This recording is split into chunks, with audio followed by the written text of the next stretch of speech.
Adkins, English Language Arts and Mathematics. Kylie Adkins, English Language Arts. Thorlin Adkins, English Language Arts and Mathematics. Penelope Armstrong, English Language Arts and Mathematics. Aubrey Asbury, English Language Arts. Curtis Asbury, Mathematics. Avery Blanton, English Language Arts. Easton Brooks, English Language Arts and Mathematics. Andy Clay, English Language Arts and Mathematics.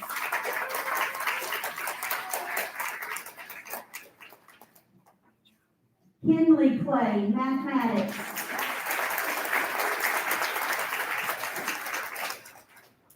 Kinley Collins, Mathematics. Connor Copley, English Language Arts and Mathematics. Ava Purdue, English Language Arts.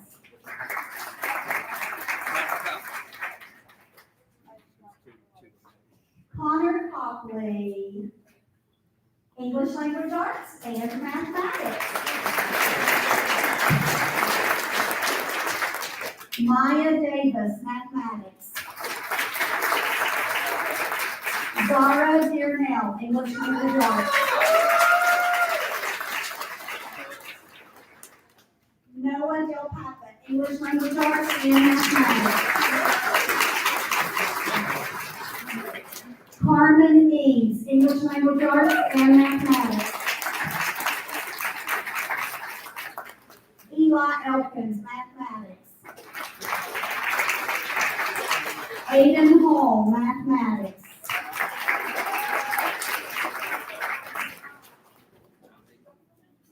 Hannah Hutchinson, English Language Arts.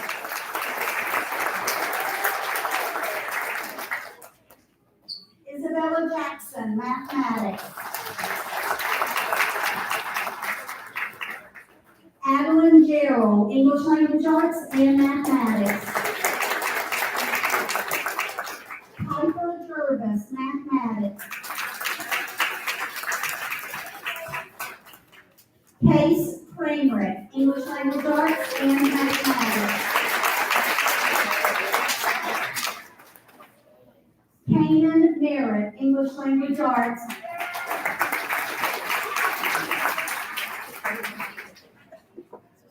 Thank you. Wynn Merritt, English Language Arts and Mathematics. Braxton Mills, Mathematics. Paisley Mills, English Language Arts. Carson Nance, Mathematics. Braxton Napper, English Language Arts. Rylan Napper, English Language Arts and Mathematics. Rylan Phillips, English Language Arts and Mathematics. Brimley Preston, English Language Arts. Aria Price, English Language Arts and Mathematics. Lucia Lucy Queen, English Language Arts. Carson Raines, English Language Arts and Mathematics. Mason Robinson, English Language Arts and Mathematics. Maverick Silman, Mathematics. Addison Turner, Mathematics.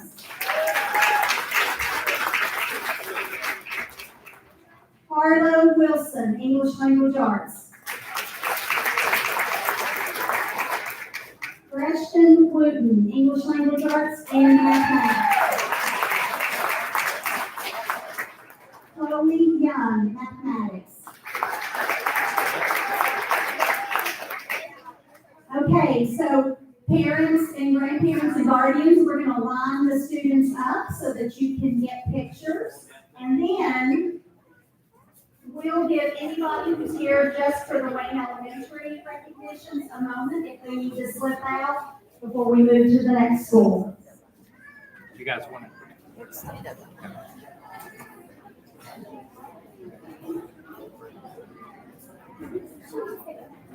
Okay, don't hold your paper up too high. Make sure they can see your face.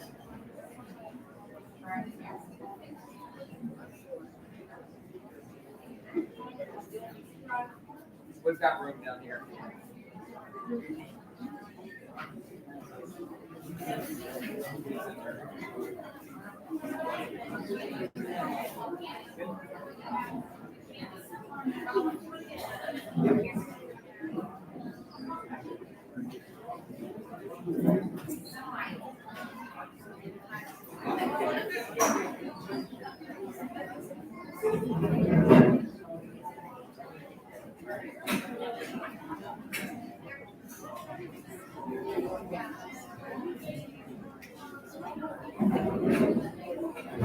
Congratulations, guys. Thanks for coming.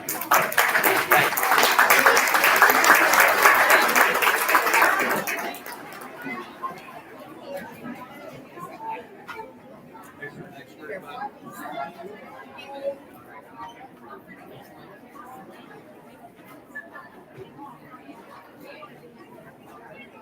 Okay, as our Wayne Elementary students slip out, we're going to go ahead and ask any students from East Lynn Elementary who are here to be recognized to come up and to line up there along the wall to the right of the board members, just like Wayne Elementary did. Again, our next school is East Lynn Elementary.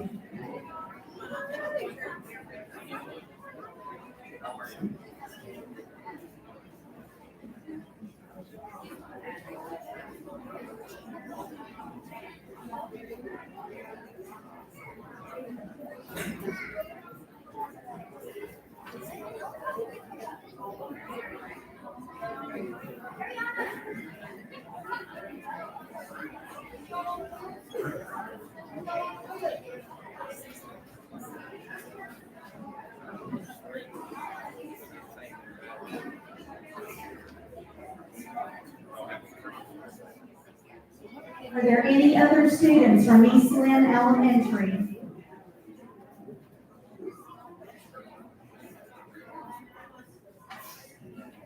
All right.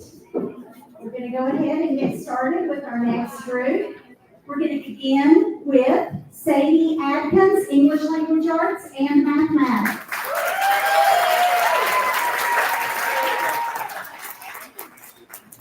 James Bowen, English Language Arts and Mathematics. Carly Kistner, Mathematics.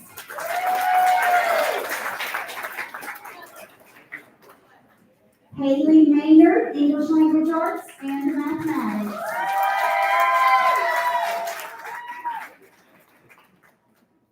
Kinsley McFarland, English Language Arts and Mathematics.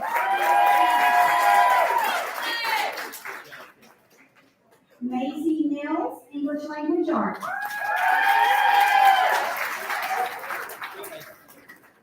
Madeline Pratt, English Language Arts and Mathematics.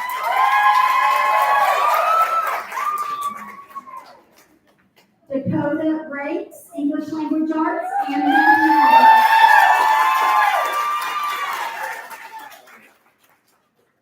Lucas Rakes, English Language Arts and Mathematics. Remington Spence, English Language Arts and Mathematics. Riley Spence, English Language Arts and Mathematics. Aviana Taylor, Mathematics.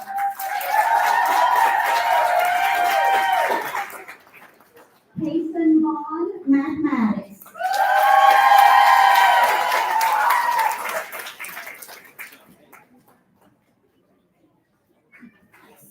All right, so we're gonna line these students up in front so that family members have an opportunity to get pictures.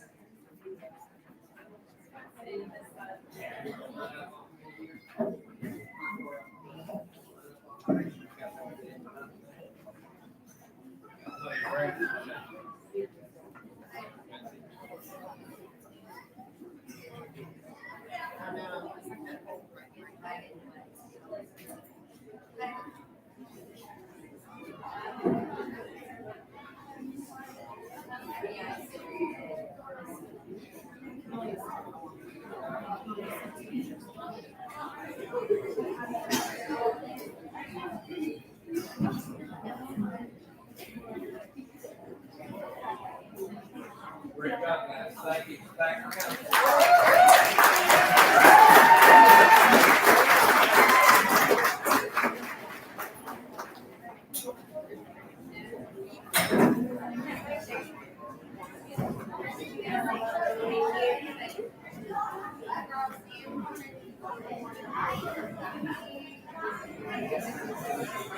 Okay, as any East Lynn students who don't need to stay are slipping out with their families, we're gonna bring up students from Genoa Elementary being recognized tonight.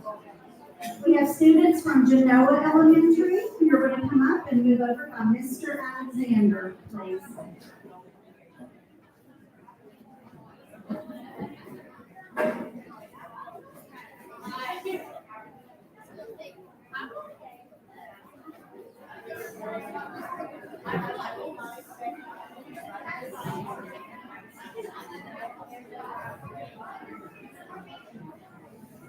Okay, here representing Genoa Elementary, we are going to begin with Ethan Lunsford, mathematics.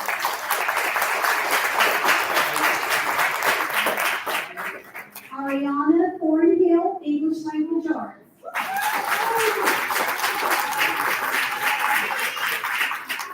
Ian Wilson, mathematics. All right, and we'll go ahead and have these students line up with Mr. Alexander and our board members, so family members can get a picture.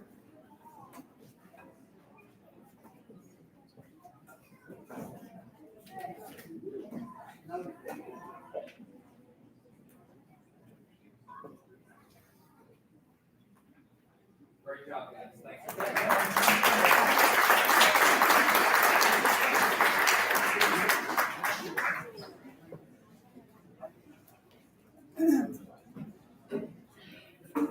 Our next school for recognitions is Lavalette Elementary. So students who are here from Lavalette Elementary, please move up on Mr. Alexander. Again, Lavalette Elementary.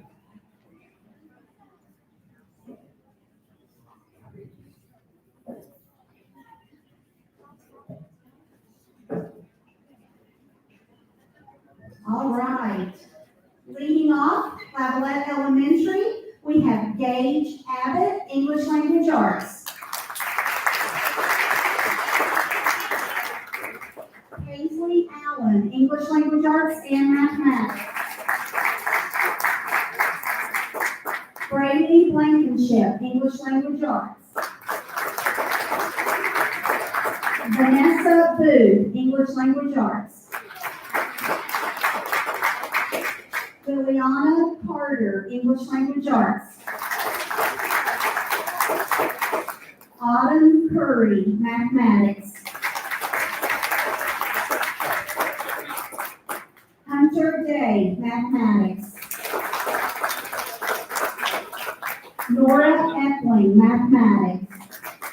Stella Harris, English language arts and mathematics. Avery Marsh, mathematics. Pearson Maynard, mathematics. Gunnar Mays, mathematics. Quentin Phillips, English language arts and mathematics. Elise Prodmore, English language arts.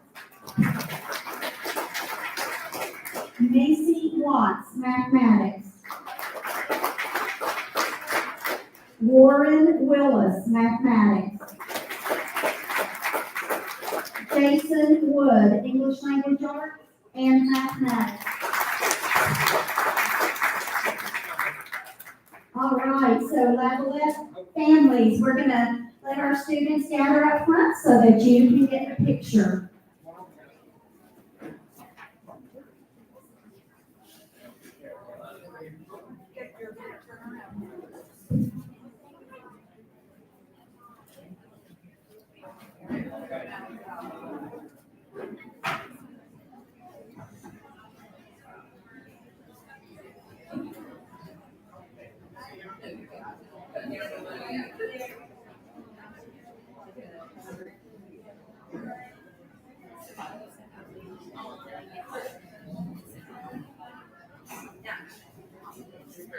Great job, guys.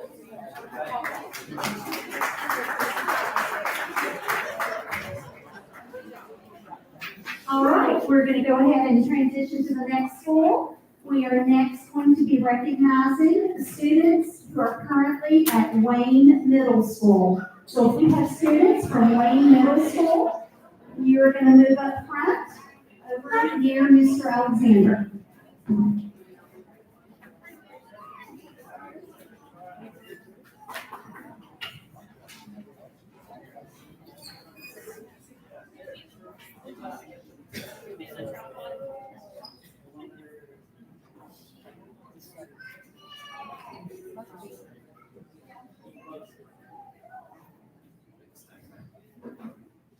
Okay, for Wayne Middle School, we're going to be beginning with Paisley Adams, English Language Arts. Evangeline Adkins, English Language Arts and Mathematics. Zoe Adkins, English Language Arts. Addison Armstrong, Science. Ryder Berry, English Language Arts. Levi Bowens, Mathematics and Science.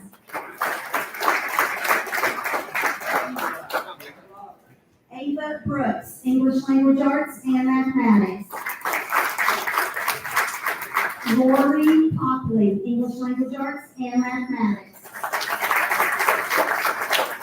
Kimberly Cox, English Language Arts. Sierra Cox, English Language Arts and Mathematics. Rebecca Curry, Mathematics.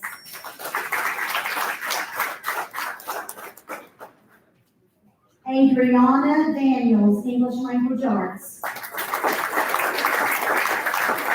Josie Darby, English Language Arts, Mathematics and Science. Bradley Dillon, Mathematics. Damian Hell, English Language Arts and Science. Xavier Harper, Mathematics.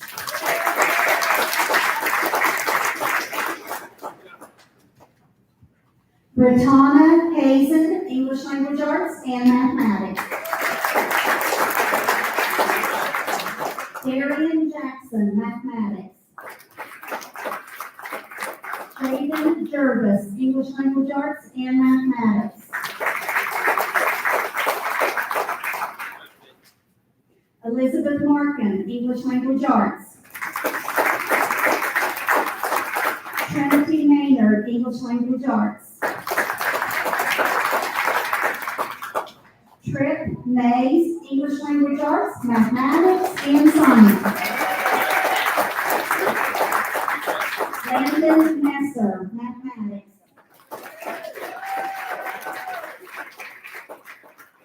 Andrew Mills, Mathematics.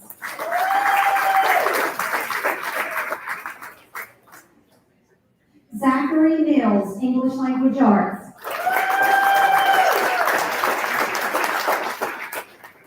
Eva Mounts, English Language Arts and Mathematics.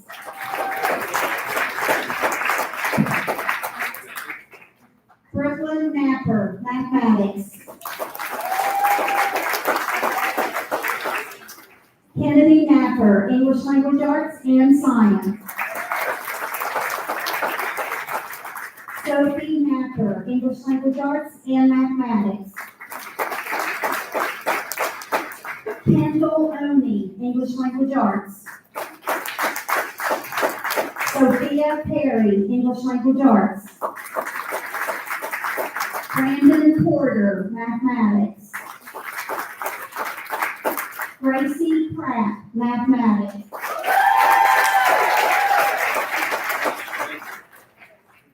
Brantley Pruitt, English Language Arts. Brooklyn Bryce, English Language Arts. Cameron Robertson, English Language Arts. Xander Rosank, English Language Arts, Mathematics and Science. Tyson Shalott, Mathematics. Harrison Shoemaker, English Language Arts and Mathematics. Russell Simmons, Mathematics. Ainsley Smith, English Language Arts and Mathematics. Henry Smith, English Language Arts and Mathematics. Kingston Smith, English Language Arts. Elijah Stevens, English Language Arts, Mathematics and Science. Olivia Stiltner, English Language Arts. Adeline Thompson, English Language Arts. Timothy Tomlin, Mathematics.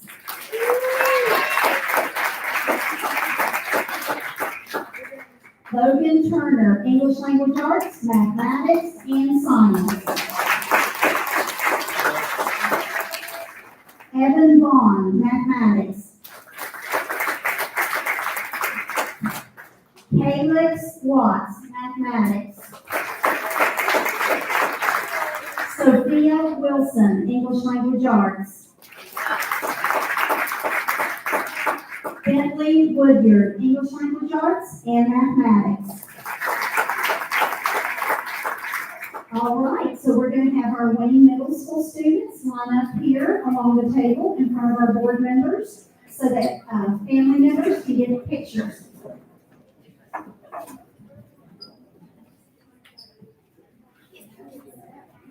Come on down this way, guys. All the way down.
Congratulations, guys. Thank you.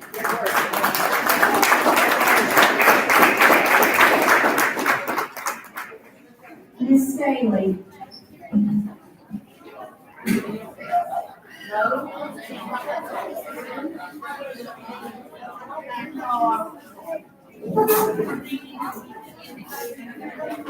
See our baby?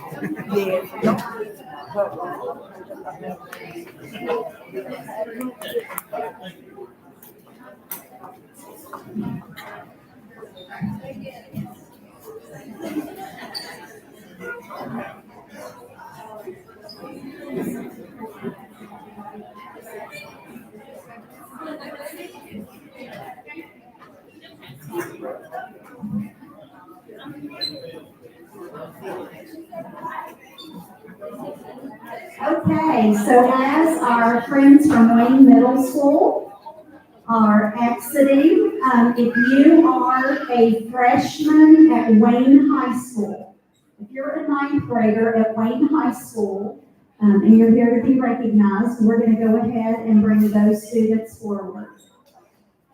Again, our freshmen at Wayne High School who are being recognized for the testing from the spring of 8th grade.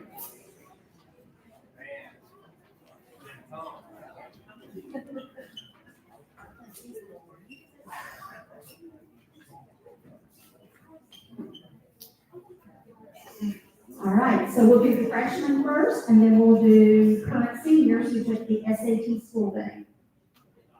We're going to begin with Haley Adams, mathematics.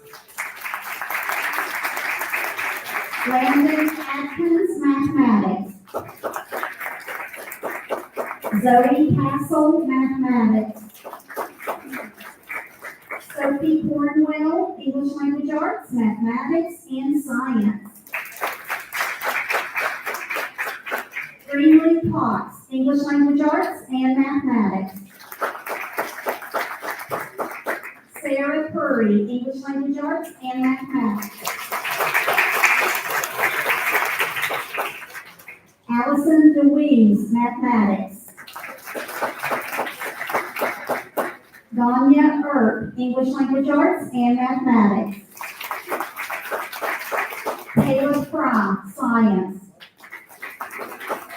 Haley Fry, science. Pace Gilkerson, English language arts.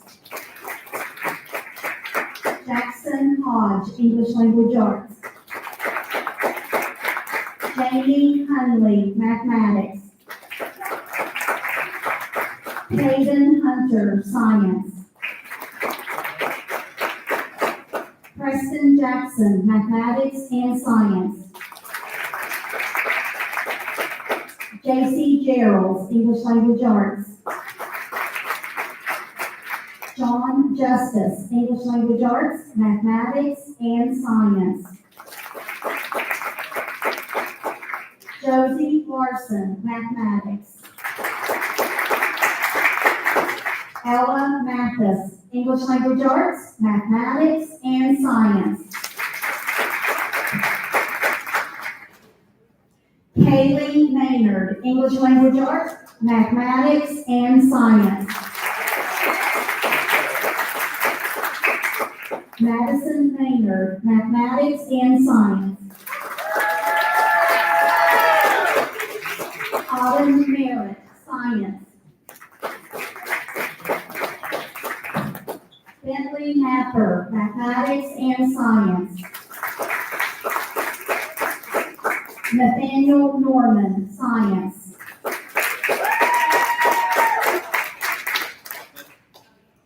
Charles Pennington, science. Gabriel Rates, mathematics. Connor Russell, science. Isaac Sanders, mathematics. Logan Sanders, English language arts and mathematics. Jackson Sowers, English language arts, mathematics, and science. Lainey Stacy, English language arts and mathematics.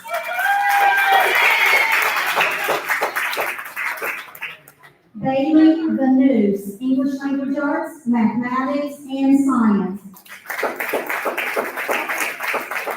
Riley Taylor, English language arts, mathematics, and science. Alexis Vargo, English language arts, mathematics, and science.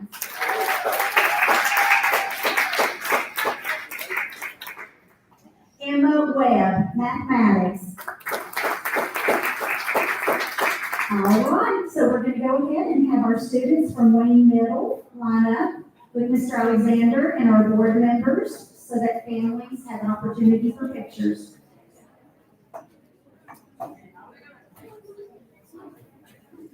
our freshmen from Wayne High School. I said that wrong.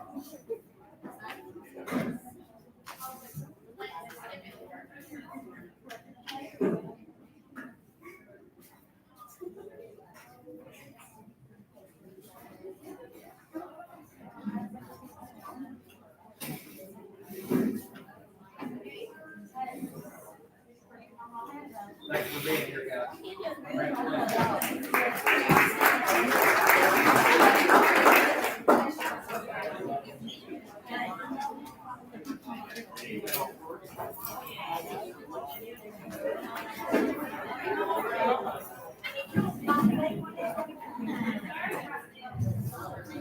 All right, the next group of Wayne High School students that we'll be recognizing are students who are currently seniors, and they took the SAT school day in the spring of their junior year.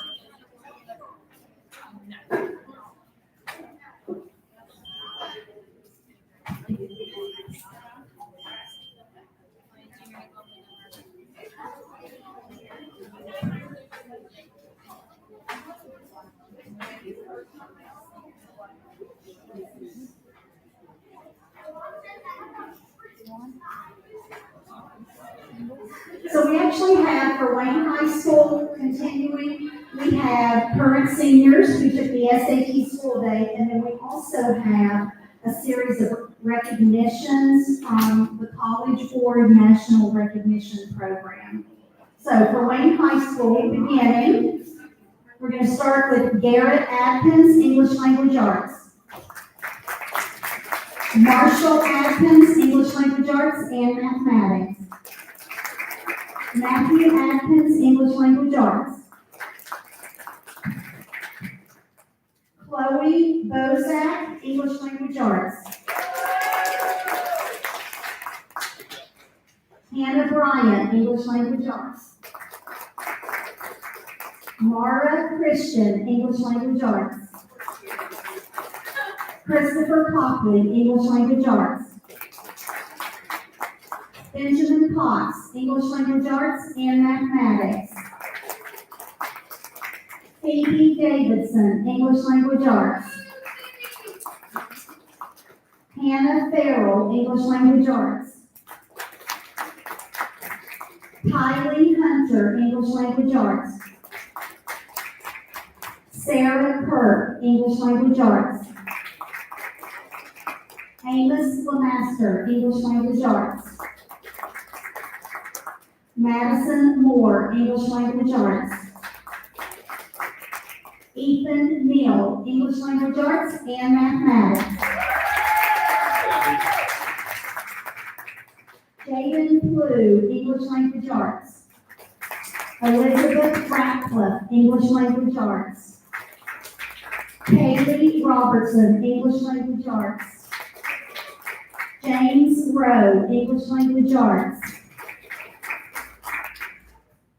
Jacob Smith, English Language Arts. And Joshua Smith, English Language Arts. Before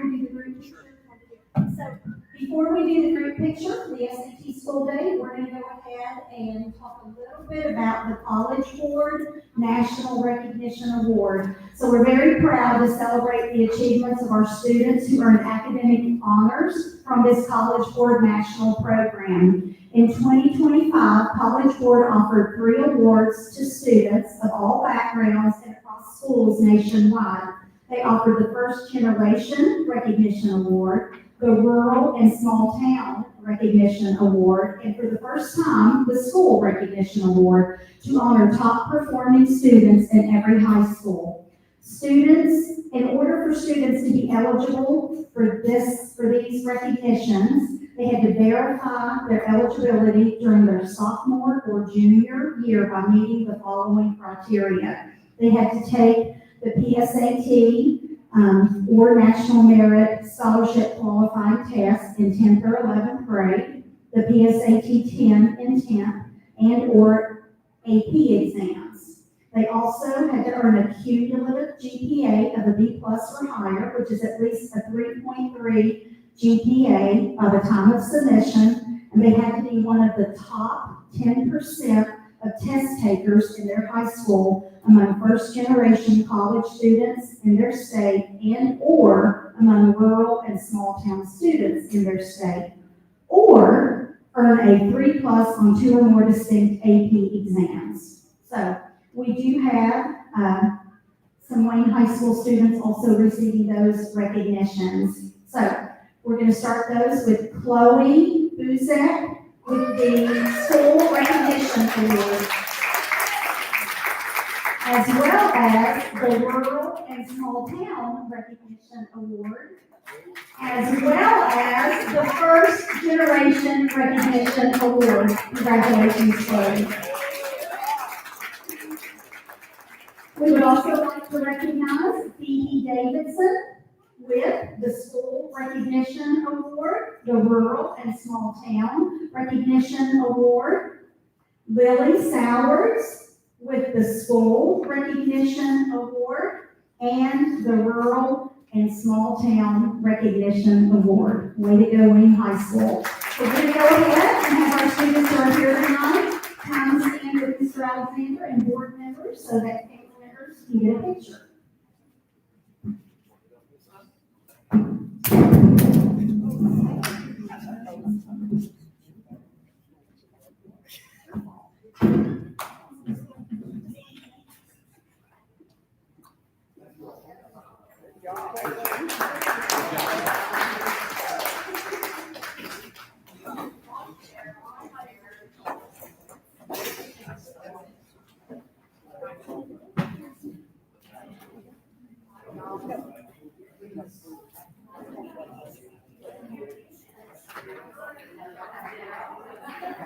You all need a break, or you ready to go? Okay. So we did not open the meeting, we just kind of jumped into it and opened the meeting. Oh, yeah. See, I was gonna forget.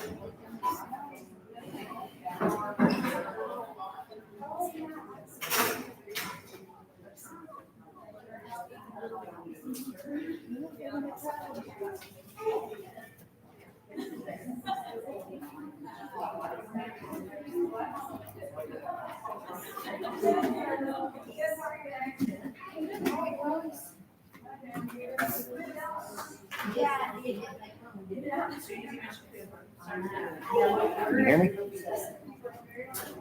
Okay, I'm gonna put you on speaker, okay? Okay, we're ready to go. Perfect. Okay, we're going to go ahead and open our regular meeting of the Wayne County Board of Education. It is 6:40. And we will stand, we'll send it to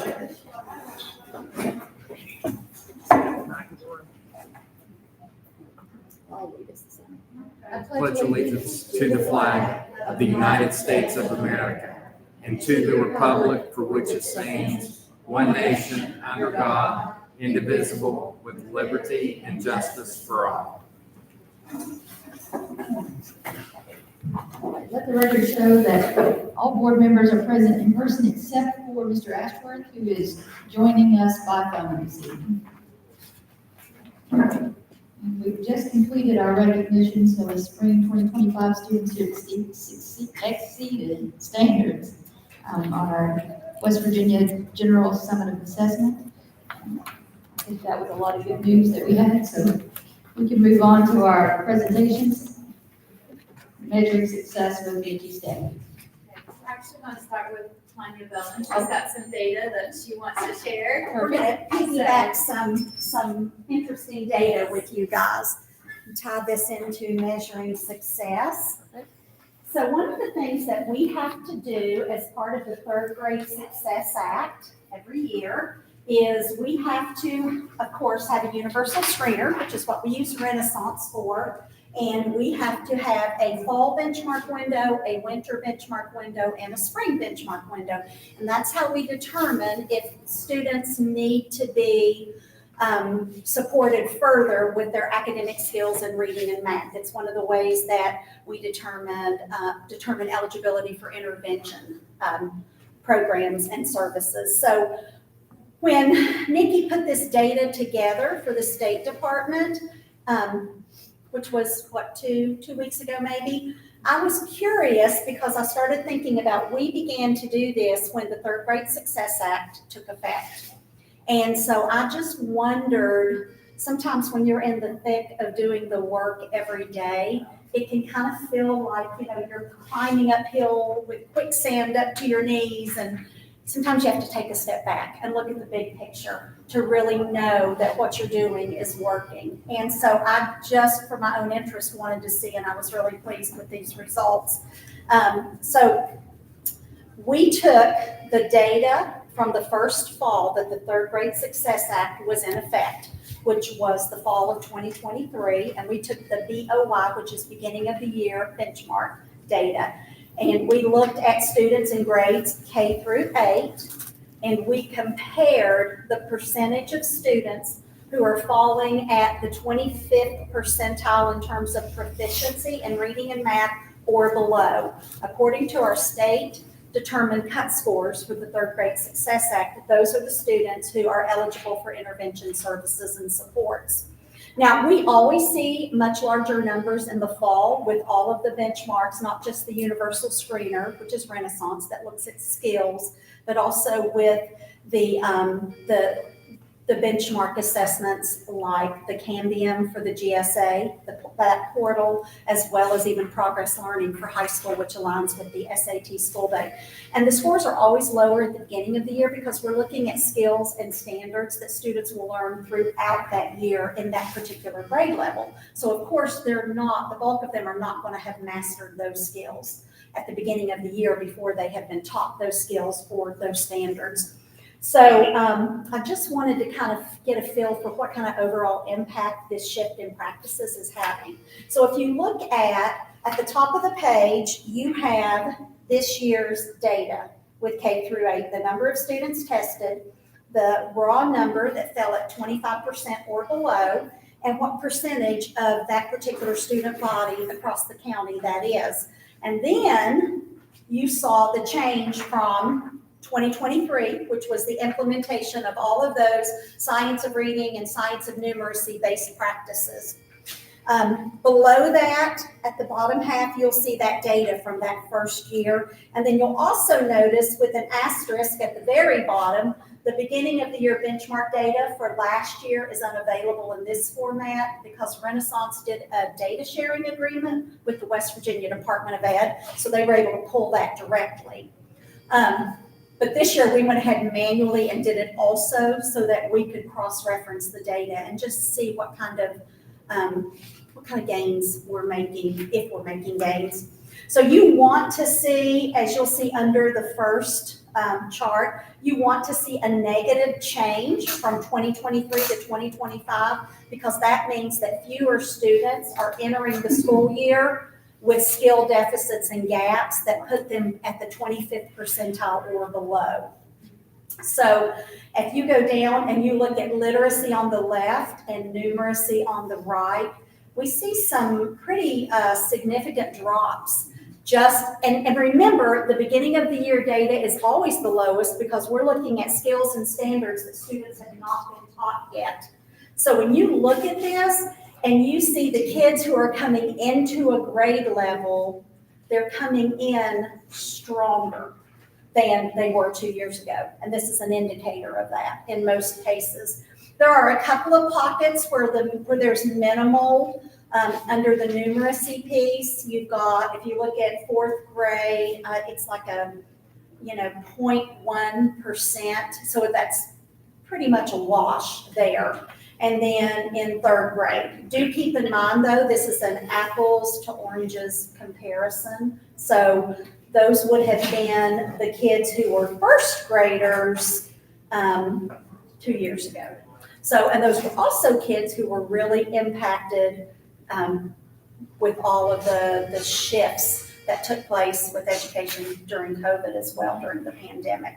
So I think when you look at this data, it's really, it's great data. We have percentage drops as high as 16.6% in one area. So you have lots of drops in the double digits. So that's a real positive. What that tells us and what that tells me as someone who's looking at the instruction and the support every day, that shows that those practices are working. So kids are coming in. We know these beginning of the year numbers will always be lower because they haven't been taught those skills or those standards yet. However, the number who are coming in at the 25th and below in most cases is significantly lower for us as a district. And so that's a really strong indicator that these changes and these shifts that have been implemented, beginning with the State Department and the legislature with the Third Grade Success Act, is having a positive impact in Wayne County. So just wanted to share that. Thank you. Okay, and my report is very quick this evening. I did not have any updates in academic data, which is why Tanya shared that with you all tonight. I just have an update on attendance, and if you remember the report I gave you last month, Terry Lynn Queen has a new mission this year to get better data out to our principals. And so she has been really working hard on these spreadsheets, and she's looking at our chronically absent rates every 20 days. And she's sending this data out to our principals each 20 days. And so October 14th was day 40. And so she updated her numbers. So these are the district numbers, but she also did this for each school individually and sent that to principals. And this is really exciting because you can see last school year at this time, we were at 23.23% chronically absent, and that has decreased down to 21.94%. So that's very positive. As well as when you look at our average daily attendance, this we want to see the number increase, which it has. So when you look at where we were last year on day 40 versus this year on day 40, you can see the impact there. So there's a lot of focus. We've been putting this focus on addressing chronic absenteeism. Our principals, our teachers, everyone's working really hard. I know Terry Lynn is always giving them ideas, and I think that you can see the impact of that here in the data. The only other thing I have for you is on the back. I always give you guys our current walkthrough data. We look at this with principals as well. So for October, we had 380 walkthroughs documented. When you're looking at the high think ratio, which is where we're tracking that level of cognitive work expected of the students. Positive to note here is that we had an increase up to 31% labeled high think ratio. So that's really positive for our October data. And then at the bottom, that is our high participation ratio is what we're trying to get to. That's that level of visible student engagement. So you can see we had 9% marked low, 29% medium, 62% marked high.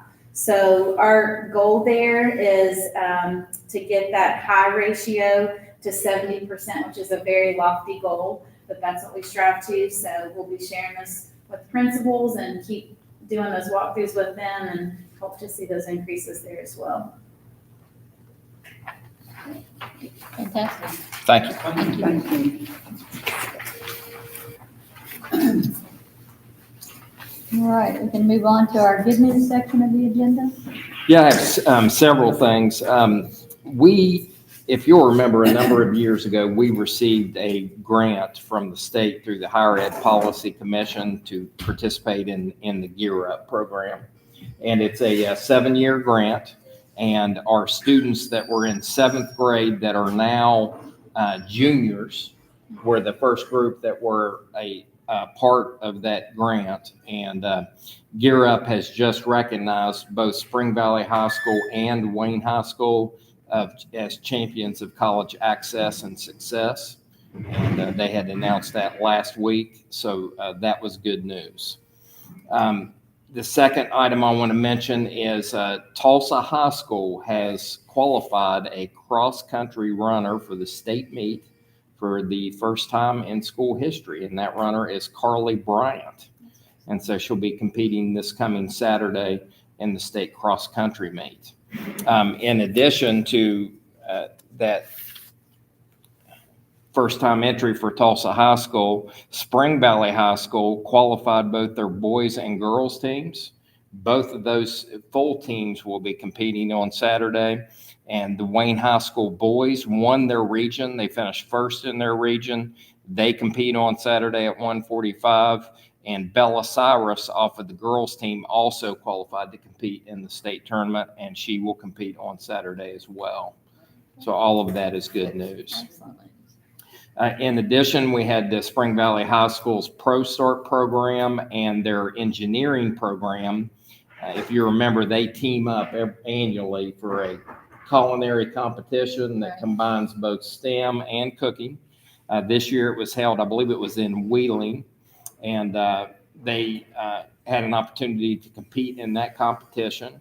And Macy Smith has won a competition spirit award for her work during that competition. So we want to congratulate her. And then earlier, we had a student here from Wayne Elementary School, Kenley Clay, fourth grade, was recognized for exceeding standards on the General Summative Assessment. She was also recognized earlier today by the state fire marshal as a winner of their poster contest. So her poster will be featured in the fire marshal's calendar that they produce. I believe we all get a copy of that here at some point. So we'll see her poster when that occurs. So several good things happening there. A lot of good things. Excellent. Anyone else have any good news to share? I thought it was good news when we visited the aviation maintenance program and saw how well that was doing and That was all the interest and everything. pretty exciting It was program. That, it really blew me away. I was just so impressed with that. Sure did. It's quite an opportunity for high school students. Yeah. Very good. Joe Jervis, also a graduate of Wayne High School, so he's our instructor there, so that's exciting to have one of our own teaching that class, so that's great. Informational items for this evening, our regular meeting on Tuesday, November the 10th, beginning at 6 in the board conference room. Special meeting on Tuesday, November 18th, beginning at 4 at Wayne High School cafeteria, and Wayne Middle School beginning at 5 p.m. shortly after. That's one of our LSIC meetings. Regular meeting on Thursday, November the 20th at 6 in the board conference room. And there's no school November 24th through the 28th for Thanksgiving break. Everyone okay with all those dates? Perfect. Yes. Moving on to our construction project updates. Okay, just a few quick items. The Sarita Canova Elementary School major improvement project that we have an organizational meeting this Friday. And again, we're scheduled to start towards the end of November on that project. Vincent Middle School also has a major improvement project. The engineering company or the architectural company has been on site. We're awaiting design. So we're still in the very early stages there. As part of our addition to Wayne Elementary School of the pre-K rooms, the playground is now being installed, and that work is underway as well, and should be completed here at some point in November. I have a question, Mr. Altman. Sure. Brought to me this week, well, last Friday. What is the status of the Wayne vocational building? It's on hold at this point for construction, just because of the costs that were associated with it. So we're trying to redo the designs for the project, take it back out for bid to see if we can get a number that we can manage.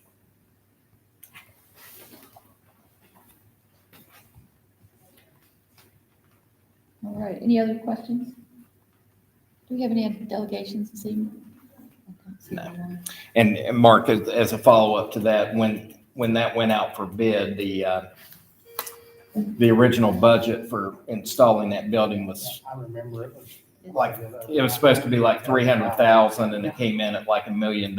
So we've had the designs worked on. Was there a lot of stuff added by the frills to it? It was my understanding, to be honest with you, my understanding there was a lot of stuff that was added to that, so that ran the price up, that the company said needed to be done and whatnot. Yeah. So we had the architectural firm go back And we had the architectural firm go back to simplify the design. And, one of the things that came up was like the amount of power that was being supplied to the building was what I don't know anything about it, but our guys tell me it was way over the top. And so they've been working on simplifying the designs so we can get that bid out.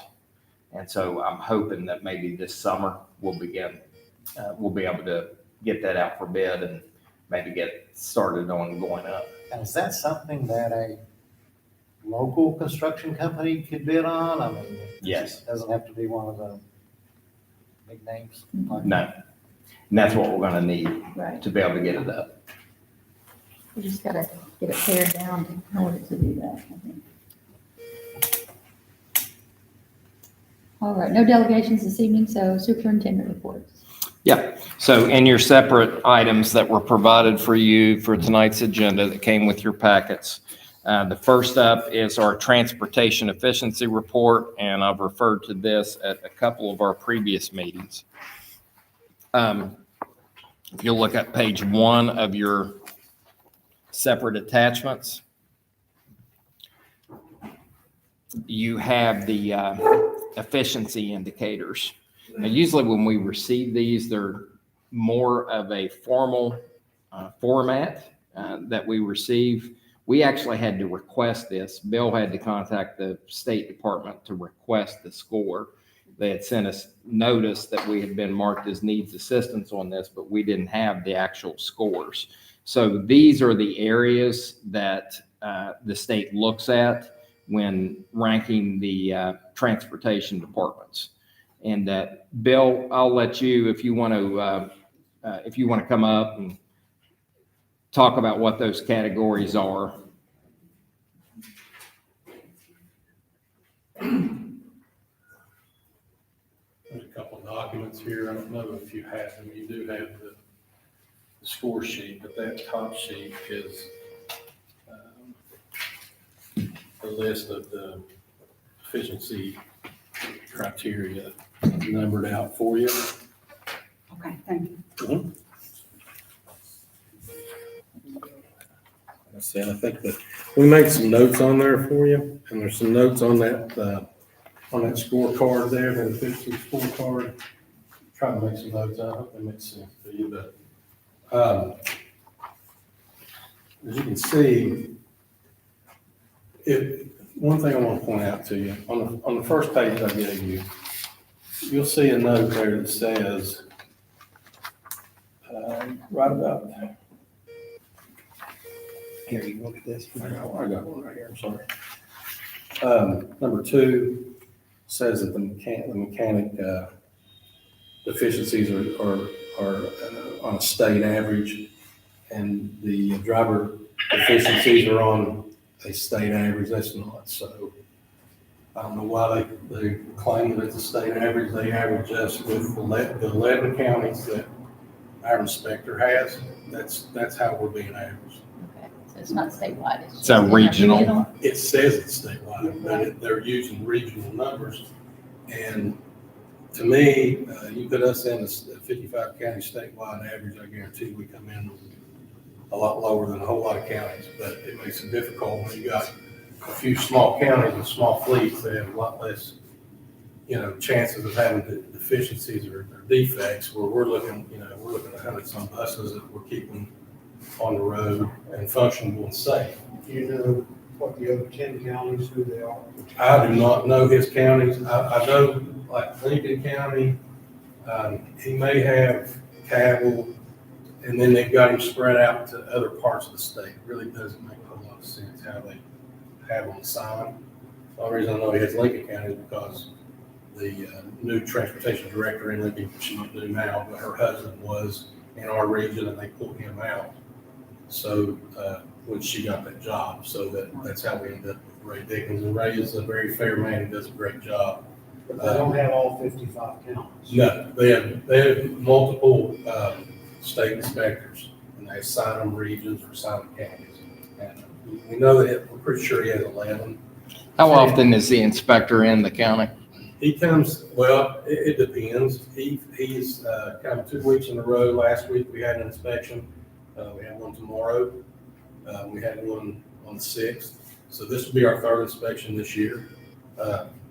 Some interesting notes there. Is that something you could provide us in an email this week to tell us what counties that we're in, the region of? Sure. Absolutely. I'll talk to him tomorrow and I'll find out. So we have, if you look at this sheet right here, you'll see that our region average was 0.29 on mechanic defects.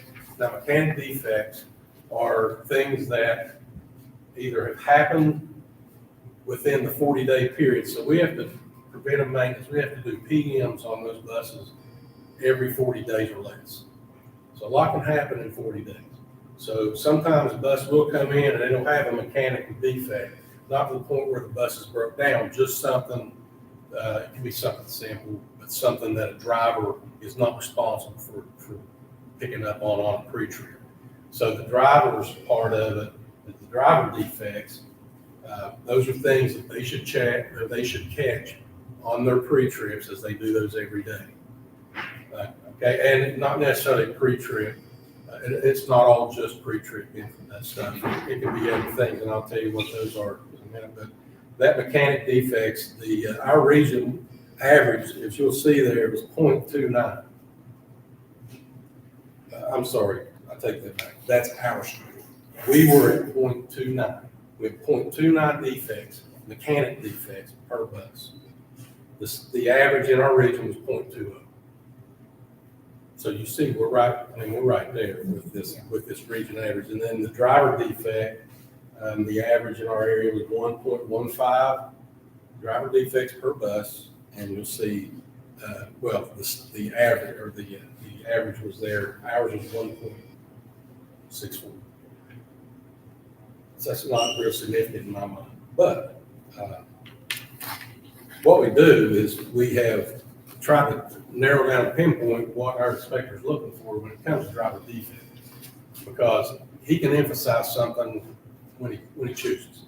So when he first started with us, he was big about cleanliness is one of our focuses, but the rail that the bus seat is bolted to, he wrote us up, I don't know how many rails that weren't clean.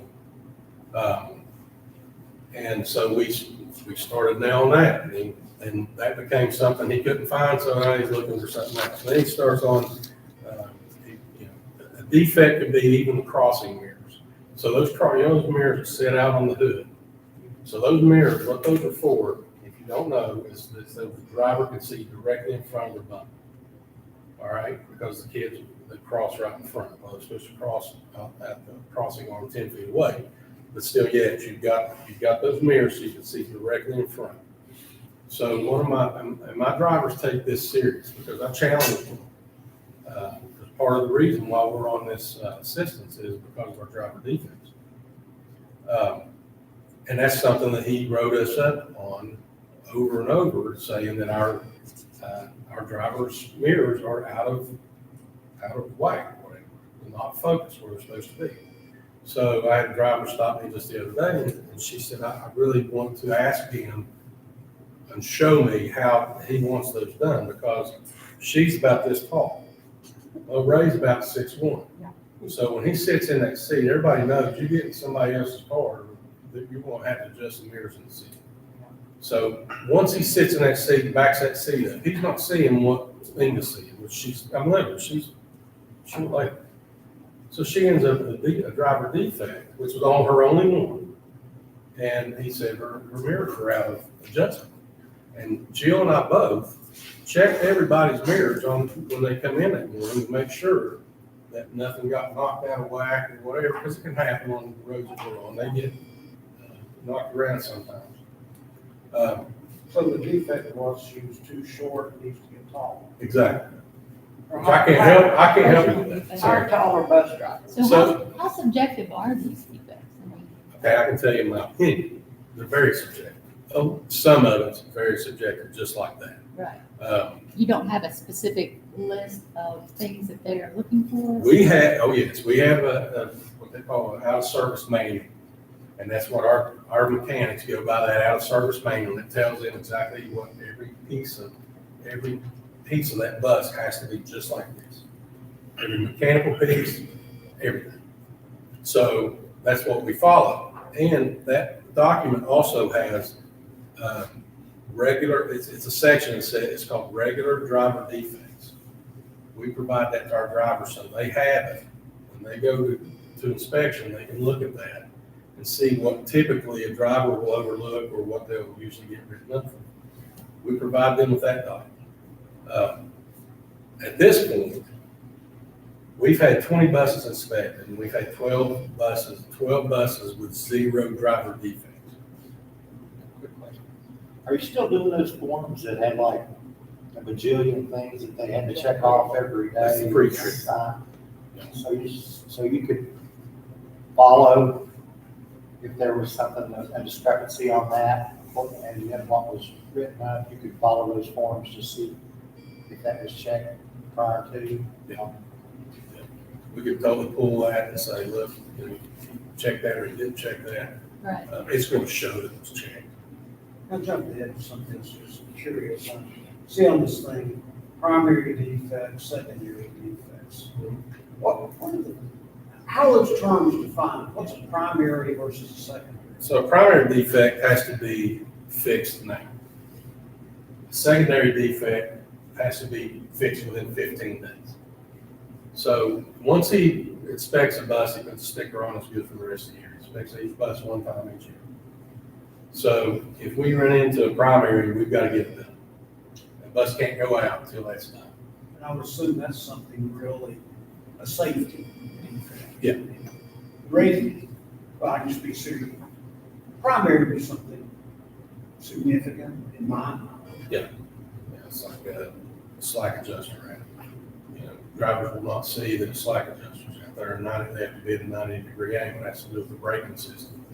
If you're really good at what you're seeing that stuff, you might catch it because it's supposed to be at a 90-degree angle.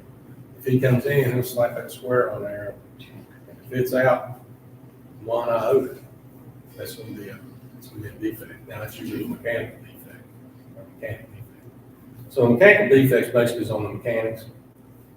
I've got 2 excellent PM guys, and very rare. Well, you can see my guys were at 0.29 the 0.29 defects per bus when it comes to my mechanics and what they're supposed to catch and what they're supposed to fix. So it's very minimal when he finds a mechanic defect. What happens is things will come out like a year ago, drivers were, plugging their phones in. Doesn't mean they were using their phone, but they would take it with them, plug it in, keep it charged. Well, if he saw a phone charger on the bus, he assumes they're using their phone. He writes them up as it's a driver defect. If you have an aerosol can on your bus, that's a driver defect. If your marker light's out, you may have either missed that morning or it went out on your way into the inspection. It's a driver defect. So they're up against the law when it comes to this stuff. Now, a lot of it is very avoidable. And those are the things that Jill and I have really, we're hammering on. And they're responding. That's really a good number. As of right now, like I said, we had 12 out of 20 buses that had 0 driver defects. So we're on track to do really well. And then my mechanics, they had, out of 20 buses that have been inspected, they had 16 with 0 mechanic defects. So, of course, that number, I'm hoping will stay right there. We'll get off this assistance thing, but I think it's a little bit misleading. If you'll see that operations certification on data, that's the very first section there on this scoring sheet. That's an NA. That's typically worth, I think, 20 points. That's that we have our paperwork and we're doing things the right way, along with the federal motor carriers and the state. We got audited by the federal motor carrier. I know you probably remember about, not this year, but last year. And we did quite well. He found a couple little things that were immediately fixed. It was no big deal. We were one of the first counties that got audited. So we did really well there. So if that would have applied here, see, since they audited us, the state didn't audit us with our inspectors, because typically our inspector would come in and check all our paperwork, make sure everything's lined out, because you wouldn't believe all the things that drivers have to be able to do and to stay certified. It's a lot. So all that stuff has to be in order.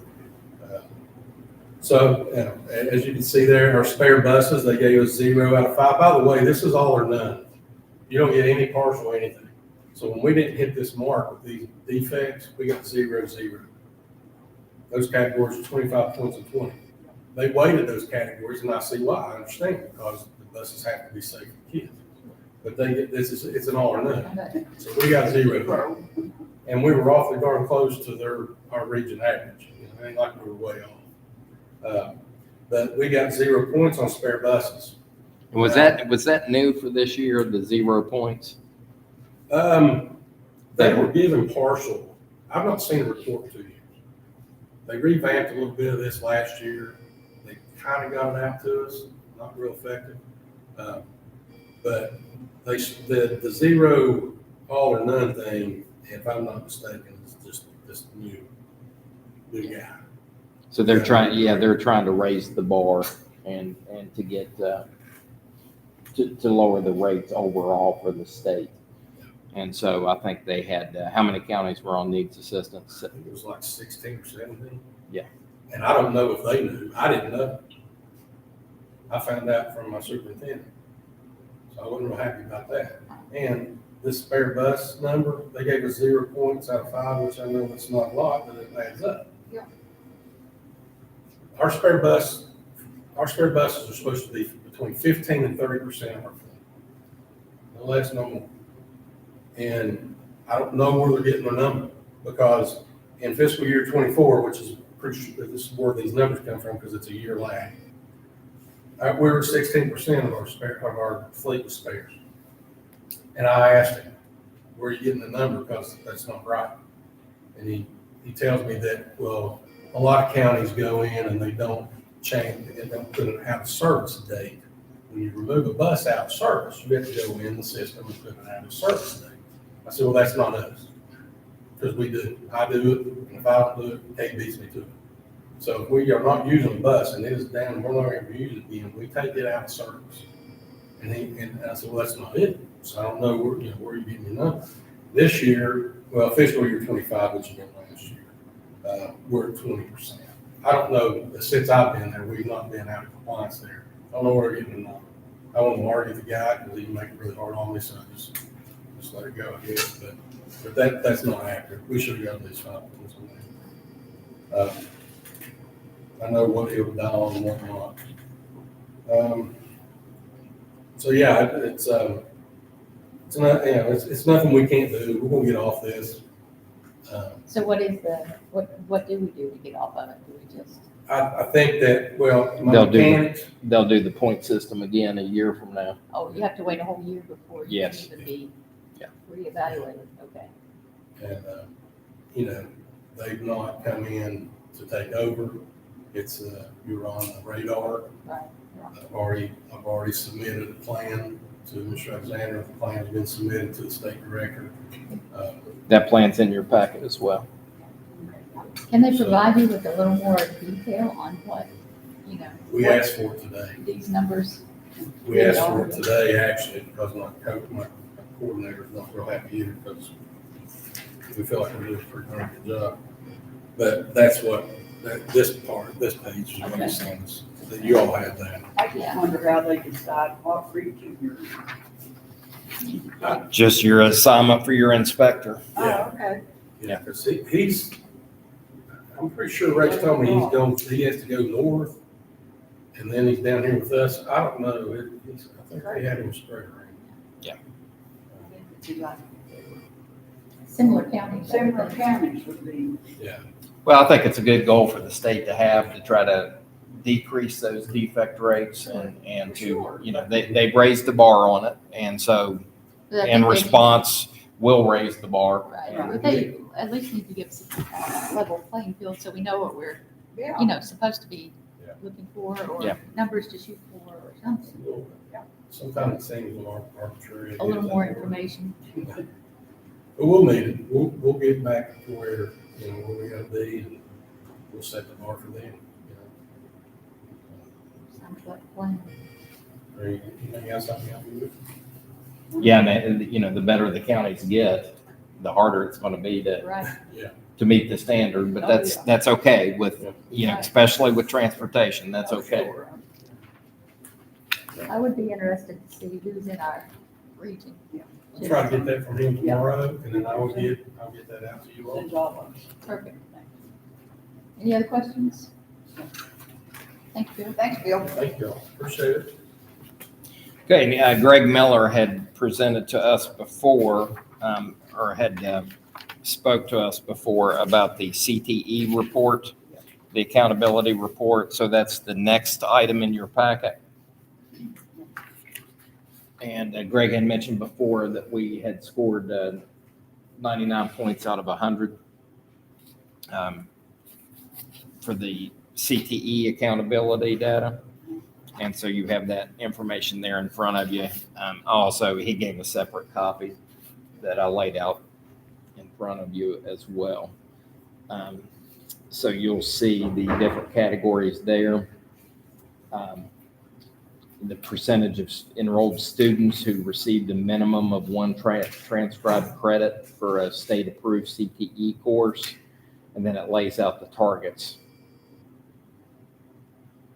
And you receive 6 points if you have 47% of grades 6 through 8. And if you have 55% in grades 9 through 12 that complete a CTE course, you receive 9 points there. For concentrations, that's a 15-point category. That's a percentage who have received at least 2 transcribed credits for CTE courses.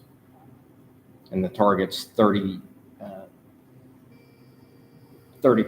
of enrolled students completed 2 CTE courses, and that met the target. The target there, I believe, was 32.71. So you can see the different categories there. So overall, very, very, very good score. So we're proud of the work that the folks in the CTE department are doing. Very good. Okay, and then I laid out in front of you a budget planning handout. So these are numbers that we've been talking about. I wanted to go back through these numbers with the latest enrollment number that I shared at the last meeting. So our headcount enrollment, and I'm just going to start at the top of the page. Our headcount enrollment for the year is 5,678. Our FTE, which is that is the number that we're actually funded on, our full-time equivalency, is 5,641.821. So that's our funding number when we get the preliminary comps, probably sometime in December. That's the funding number that we will receive. So the prior projection that I had provided to you during the month of September was approximately 4 lower, so it improved slightly with an increase of 4 to the FTE. So we believe that the projections are showing that we're going to be funded for about 410 professional positions and about 305 service positions. That's a decrease of 18 positions on the professional side and about 16 positions on the service side from this year's funding. So as we move down to the second item, looking at key drivers and risk, as we've been talking about for several months, our enrollment trend remains the primary driver of state aid staffing formula calculation. So as that enrollment trends down, that is harmful to the revenue. Bullet 2, locally funded positions continue to pressure the general fund if not aligned to formula-based funding. That's the number of positions that were over what the state funds. Those are the ones that pressure the general fund. The unassigned fund balance has been trending low. Maintaining liquidity requires structural actions and disciplined spending controls. So non-personnel costs, contracted services, energy savings, etc., should be rebid or right-sized where feasible. And we went through the process of bidding out some of the services that we carry out in the district annually. I'm currently working on a request for proposal for HVAC maintenance work when we have to bring outside contractors in to assist with HVAC. We're working on an RFP with that to make sure that we're getting the best pricing possible. So if you look at, and I mentioned before, looking at losing funding for 18 professional positions and 16 service positions, a basic calculation for that would be about a $1.3 million loss in funding. When you take that enrollment drop and you look at steps 6 through 10 in the funding formula, it projects to be probably another 10 to 15% drop in revenue outside of the personnel formula. So that gives us a total, and this was the same as the previous projection, that we're going to have about a 1.5 million total annual state aid funding loss going into next year. And then in addition to that, we're going to need, with the construction projects that are scheduled, we're going to need an additional 2.3 million to carry out the 3 significant construction projects we have coming up, the major improvement projects and the construction at Buffalo. So as we move forward, looking at a planning calendar and steps, number 1, we were going to want to confirm that certified enrollment and update the net FTE for state aid steps 1 through 10, and reconcile any variances from projections, which is what I'm giving you tonight, through the preliminary computation. So when we get those preliminary comps, then we'll really be able to start zoning in on how accurate these projections are. Number 2, on page 2, we're going to need to align staffing to formula, which we go through that process every year using attrition, retirements, and the possibility of targeted consolidations to reduce the over formula FTE. And we want to identify those reductions and then their impact on services for the district prior to January 1st.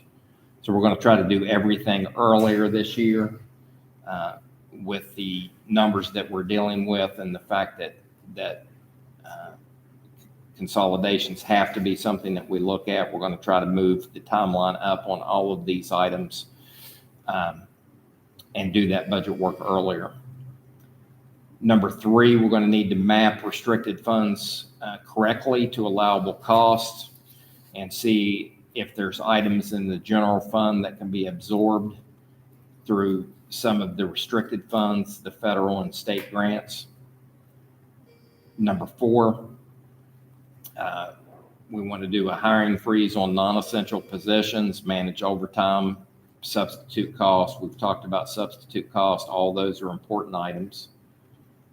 5, we talked about rebidding, renegotiating growth contracts. That's contracts where the prices are growing annually. And then 6 is, again, for personnel, you have to look at targeted consolidations. Also, for the overall budget, facilities configuration, we have to evaluate small site consolidations to raise the average school size and reduce fixed overhead.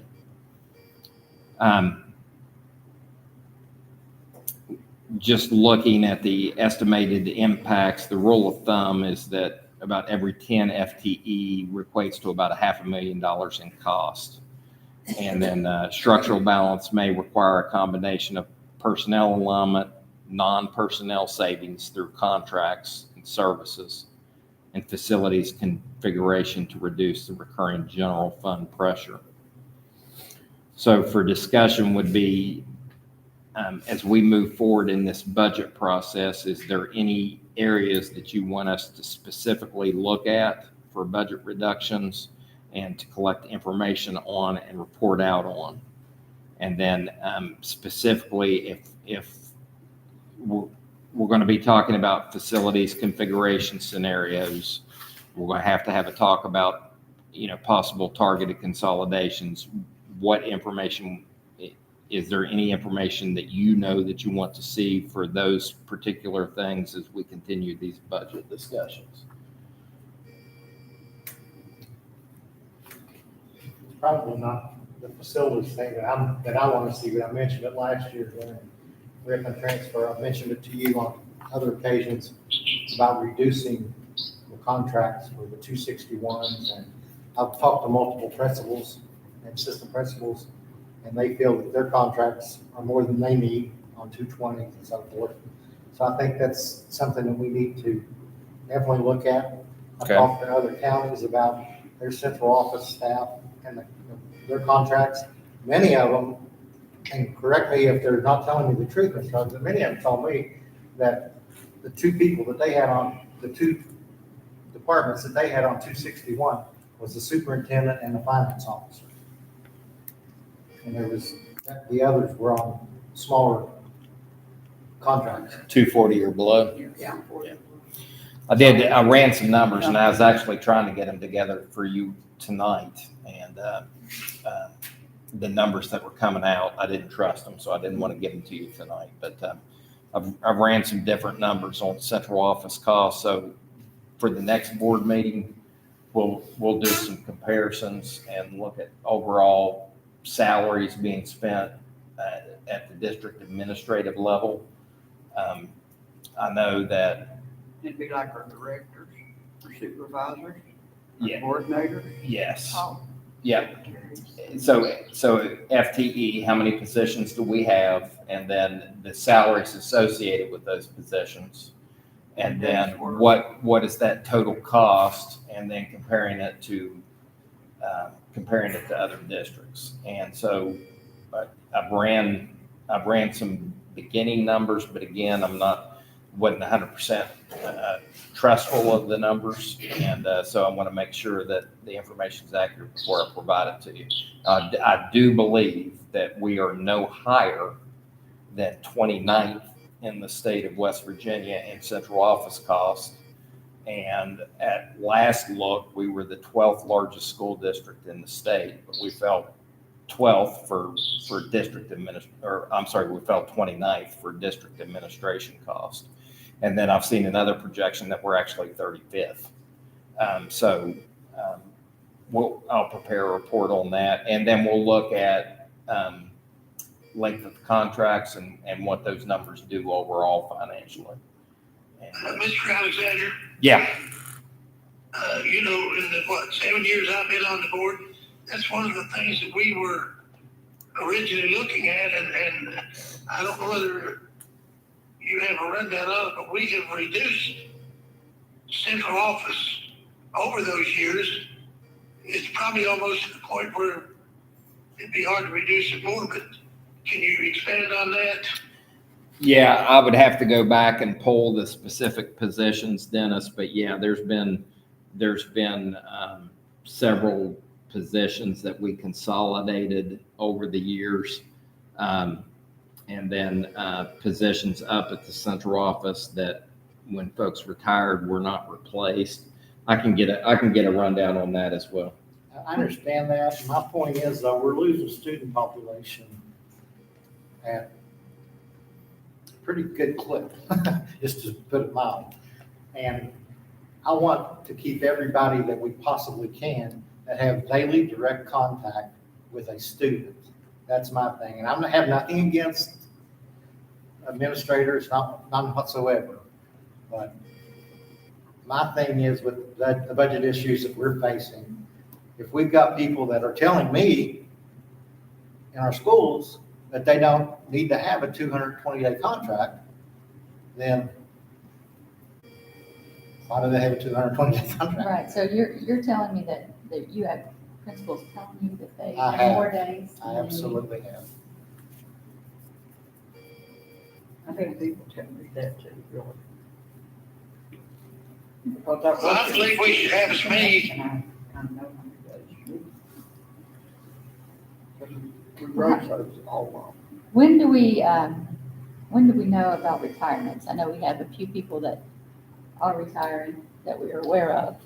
But isn't there like? a Gosh, deadline? Johnita, what is that date? Is Well, it not March till 1st? March, March 1st. March They don't 1st, have to- and that's just the teachers and the service personnel, they get that $500. Is there a way that we could like maybe survey the staff and see if anybody is planning to retire that we aren't aware of, or? Yeah, we can do that for the personnel planning. Yeah. That's another thing that, you know, I mentioned that one of the first things we need to do is get those preliminary comps and make sure that the projections that we're discussing are in line. Yeah. We're going to go ahead and start looking at, as Mark pointed out, with the enrollment dropping, there are natural cuts that get created. Sure.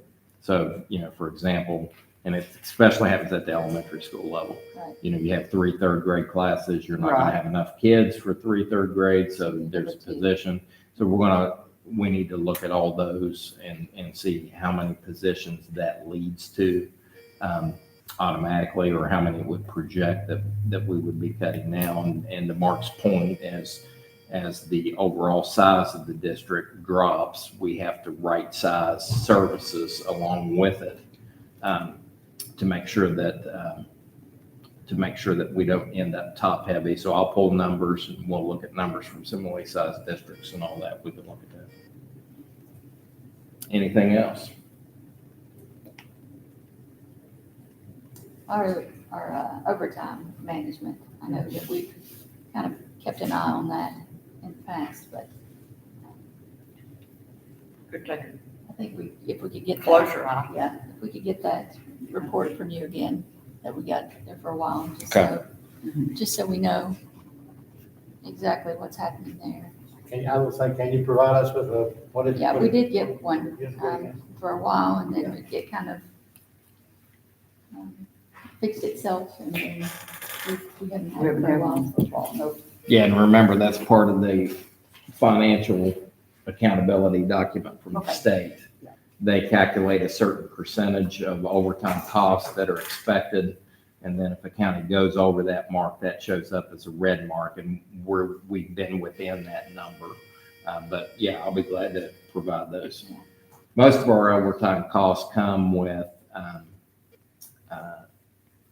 if we have custodians out and we don't have a substitute that takes the position, then we'll authorize 3 hours of overtime. For custodian. Yeah, to make sure that the rooms do have some cleaning. So most of the overtime forms that come through are related to that. And so our substitute cost, is there people taking weeks off for vacations or whatever during the school year? We have to hire subs. You know, we have that happen all the time. Yeah. So, Well, but there's that's no way of making them stop. I know that. Well, we've They been, have the days, but, you Yeah, know, they're a 200-day contract. You think, well, there is a way to, we've had to address that in a few occasions, and we've tried to crack down on that. I think this is the 3rd consecutive year okay, that we have, and that's one of the reasons that we look at the chronic absenteeism rate of staff as well. But we go over that attendance policy at the beginning of the year with everybody. And then we've tried to hold people accountable for not having dock days, and then for using days that, for something that they're not intended to be used for. right. Yeah, that's something I just noticed, when we show what the percentage of absenteeism, that I'm in the private sector in my day job, and it's like, no, it wouldn't be allowed in You the don't private get sector. that work. Right, right. No, and just like, what now they have 4 personal days now, or is it 5? 5. 5 personal days that they can take at one time. We're not. As we're long not as the supposed to take supervisor 4 over, approves 4 in it. a row, right? Is that Yeah, right? they can't take more than 4. They Okay, can, well, they can there's have 4. 5 in the bank, but they can't take more than 4. Right. So what you can't do is you can't take 4 and then a sick day for the 5th and you're on a trip somewhere. Right, That's a violation of policy exactly. because that personal day is only allowed, and the term personal day is used for sick days as well, but that's only allowed for specific And things. if that is turned in, Correct.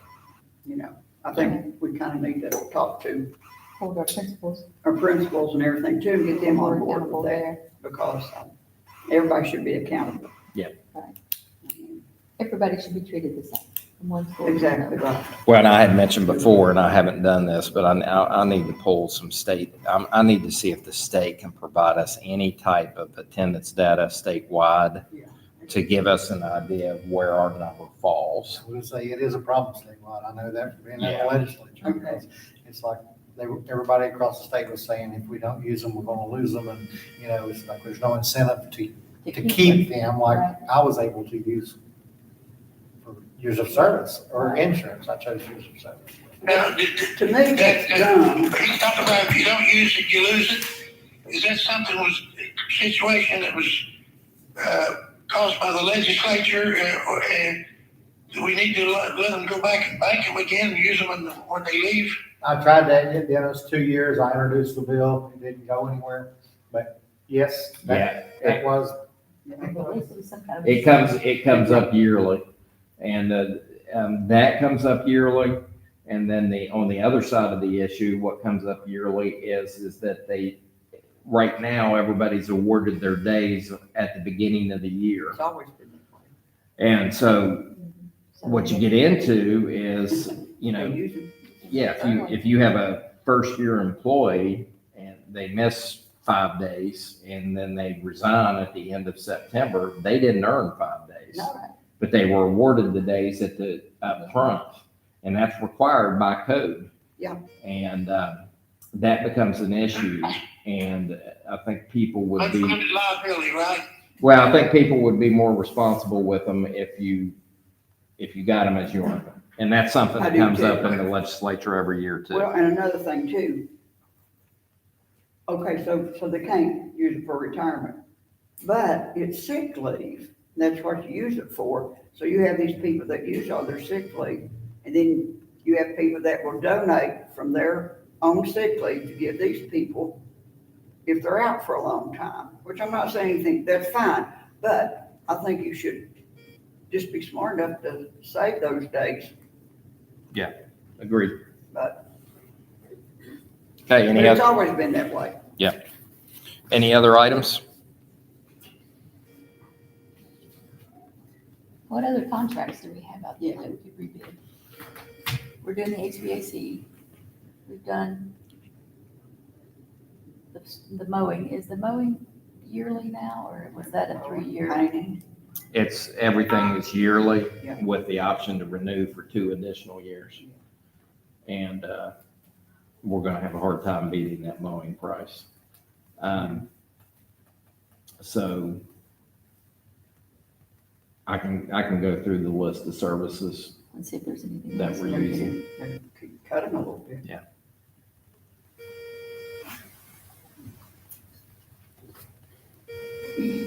Okay, anything else? Anything, Randy? Yeah. Mark? Well, and I'm sure, some things might come to you later, so feel free to reach out and we'll start gathering numbers for our next regular meeting. And that's all I had under the superintendent's reports. Okay, great. No board directives or board reports. No unfinished business, so let's move on to our new business, consent action items. Superintendent recommends approval of the following action items. Additional items received prior to the time of the meeting may be added. Discussion and/or separate action of items may be requested by members of the board and/or the superintendent. Items are subject to change. Any blanks will be filled in prior to the meeting, and in the event a nominee withdraws, we reserve the right to put the next candidate in that position. So number 1 is consider for approval the recommended personnel matters on pages 1 through 3. And I laid out a, Revised As copy. revised. yeah, I laid out a revised, so it had a blank that was filled in on the first page. That was It's not working. I'll second the motion. Oh, thank you, Randy. And then there was a few other changes as well, a name change on a resignation. Lori Elkins was being hired as a substitute nurse, not a substitute teacher, both of those after. And the name change on the resignation is Kamala Messer, not Stewart. She was a steward. for She long. was a steward, right. On page 2, that Randolph Thompson Jr. being employed as a substitute bus operator, the junior was added. And I believe that's the only There was changes. Intermittent leave on the front. Did we say that? Yeah, no, I'm sorry, I missed it.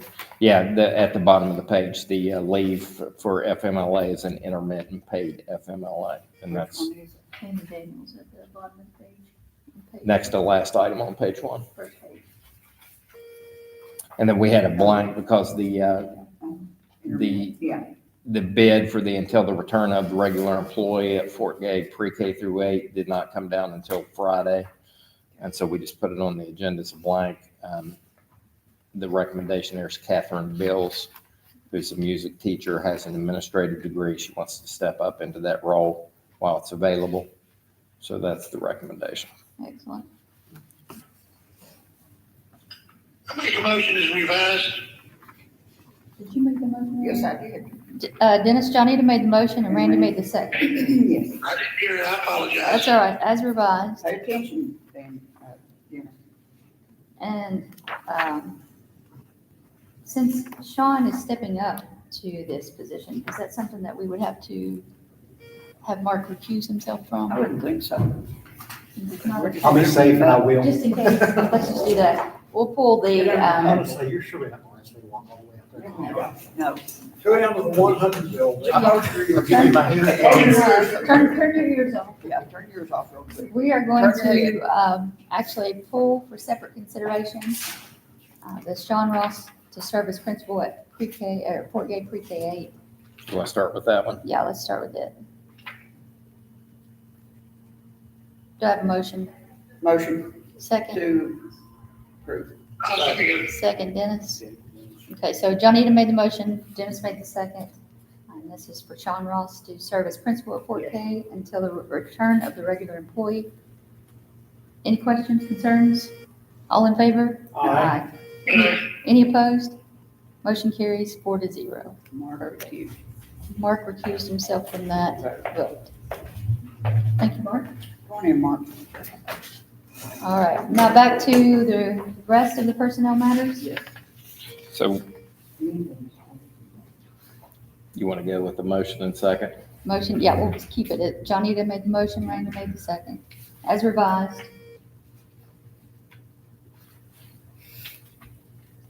Any questions or concerns on those personnel matters? All in favor? Aye. Aye. Any opposed? Motion carries 5-0. All right, personnel's done. We have, consider for approval of minutes of the Wayne County Board of Education. I think that's 2, 3, 4, 2, 3, and 4. If we can consider those collectively. I'll move to approve the collection. Motion by Randy, second by Mark. Any questions, concerns about the minutes from those 3 items? No corrections? Nope. All right. None heard, all in favor? Aye. Aye. Any opposed? Motion carries 5-0. Number 5, consider for approval purchase requisition order and quotes in excess of $5,000, pages 24 through 29. Motion, Motion to approve. motion by Jonita. Second, Second. second by Randy. Questions, concerns, discussion? The Page 24, the food supplies. So that was a PO that we said we would bring back. You know, it was a much larger PO that was introduced, and we wanted to take it in chunks. So this is a $50,000 chunk for food for the food service program. The second page there, the Catherine McKnight Engaging Learners, that is paid for out of Title I funds from Fort Gay Pre-K through 8. There was a RFP that was put out for these services, and Fort Gay is using their Title I funds, and they have asked for this support. So this is school generated. Item number 3, page 26, Carnegie Learning. These are on-site leadership walkthroughs. This is paid through a West Virginia Department of Ed Math Instructional Leadership Grant that is tailored to professional developments for instructional leadership. That's what this contract is for. And again, that is all grant funded. And then on page 27, we have the internal network being upgraded, and obsolete equipment being replaced, broken equipment being replaced. And you'll see that the overall cost for this project is much higher than $130,000. Yeah. But the E-rate subsidy pays for the majority of it to the tune of about $740,000. And then the local share is $130,000. That comes from our Tools for Schools fund from the West Virginia Department of Education. Page 28, Serpro of Huntington. That was work when we had the varmint issue down at Tulsa. We had to do some bioremediation there. And then page 29 is concession stand locker rooms. We had talked about this previously, and the original plan was to do block buildings there. Our maintenance staff has come up with a different plan that is a little bit more cost effective, and we think it's going to provide more square footage and be a good project. Matter of fact, I laid out in front of your table the diagram drawing is the buildings that are being purchased. So these are metal buildings that are being purchased. Our maintenance staff will do the concrete work, the plumbing, and the electrical. And so the building, the large rectangle you see, that's actually the footprint for the inside of the building. What you see there to the right is actually an awning that will be over top of the concession stand area. And so this will provide enough square footage to have a concession stand, to have public restrooms, and to have locker rooms. And this price comes with these buildings being installed as well. So it's an economical way for us to provide those buildings for those two schools.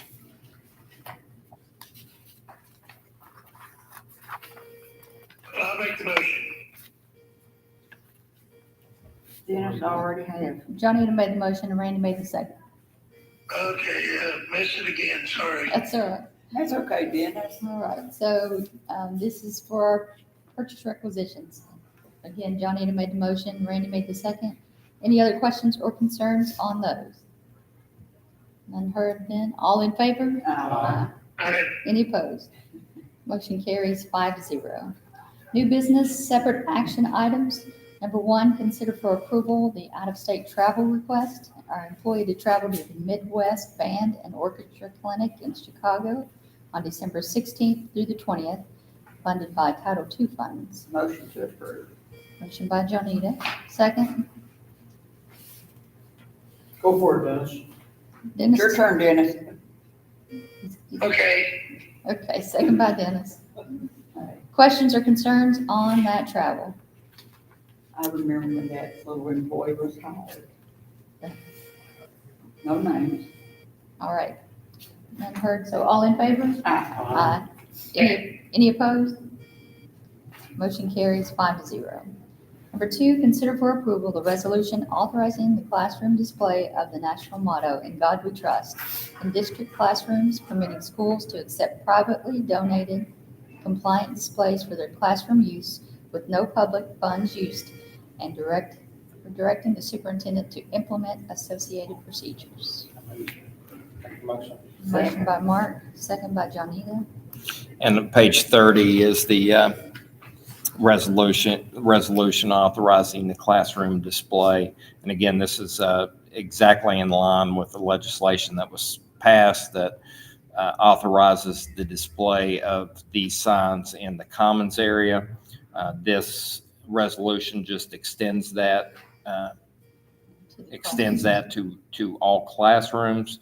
I do want to point out under number 6, voluntariness and availability. It says classroom displays are permissive, not mandatory, meaning that they're based upon donations. Right. So for us, if we don't receive the donations, then obviously it's not mandatory that the signs be up. But I do feel that this resolution would mean that if the signs are provided, that they would go in each and every classroom. Sure. All right. Any other questions or concerns on that resolution? None heard? All in favor then? Any opposed? Motion carries 5-0. Potential items for a future agenda, comprehensive educational facility plan, annual update. Yeah, we have to do our annual update of the CEFP. You've already updated it for the need submission that we submitted to the school building authority. We have to update it again just to get the work that's occurred within the last year. And so I'll be bringing that to you probably at your next regular meeting in November. Okay. That's all I have. Move to adjourn. Oh, motion by Randy, second by Johnny. All in favor? Aye. Okay. Any opposed? Motion carries 5-0. It is 7:54. Thank you all. Thank you to those that joined us online. Can you get a number of classrooms that we need signs for?